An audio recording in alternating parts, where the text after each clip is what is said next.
કતારગામ ગજેરા સ્કૂલની શિક્ષિકાના ઘરમાં 3 મહિના પહેલા રહેવા આવેલી ભાડુઆત મહિલા 17.77 લાખ રૂપિયાની કિંમતના 15 તોલા દાગીનાની ચોરી થઈ.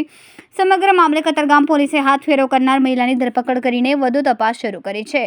માહિતી મુજબ કતારગામ કંઠેશ્વર સોસાયટીમાં રહેતી શિલ્પાબેન અરવિંદભાઈ પદમાણીએ કતારગામ પોલીસ મથકે તેના ઘરમાંથી 15 તોલા દાગીના ચોરીની ફરિયાદ નોંધાવી. શિક્ષિકાની ફરિયાદ પ્રમાણે પતિ સચિનમાં કાપડ કારખાનું ચલાવે છે.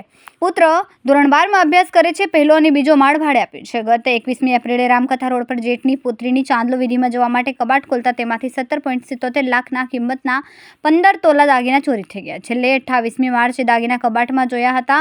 મકાનનું તાળું પણ તૂટ્યું નથી. કોઈ જાણભેદુએ ચોરી કર્યાની શંકા સાથે ઇન્સ્પેક્ટર AR ગોહિર અને સબ ઇન્સ્પેક્ટર NS સાકરિયાએ તપાસનો દોર આગળ અંબાવ્યો. બીજા માળનું ભાડુઆત 8 વર્ષથી અને પહેલા માળે રહેતું ભાડુઆત 3 મહિના પહેલા જ આવ્યું હતું. બંને ભાડુઆતના પરિવારની પણ પોલીસે મથક લાવીને પૂછપરછ કરાઈ. દરમિયાન 3 મહિના પહેલા રહેવા આવેલા ટાંક પરિવારની મુખ્ય મહિલા ઉષાબેન નીતિન ટાંકના મોબાઈલ ફોન ચેક કરતા 30મી માર્ચથી 1 એપ્રિલ સુધીના ડેટા ડિલીટ કર્યા હોવાના શંકાના દાયરામાં આવી. સખ્તાઈથી પૂછપરછ કરતા તે ભાંગી પડી હતી. દંપતી રોજ જેમના કામે જતું રહેતું હતું. બપોરે તેમનો પુત્ર ટ્યુશન જતો ત્યારે મકાનને તાળું મારીને જતો હતો.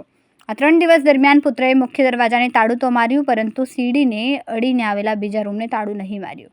તે અંદરથી ઘૂસી ગઈ અને દાગીના ચોરી લીધા હતા. ઉષાએ વધુમાં કબૂલાત કરી કે 2 પુત્ર પૈકી એક પુત્રે થોડાક સમય પહેલા લગ્ન કર્યા. પુત્રવધૂને કરિયાવરમાં દાગીના આપવામાં કામ લાગશે તેવું વિચારીને હાથફેરો કર્યો હતો. કેમેરામેન હર્ષદ પાટીલ સાથે સુનિલ પાટીલ, સમય મીડિયા ન્યૂઝ, સુરત.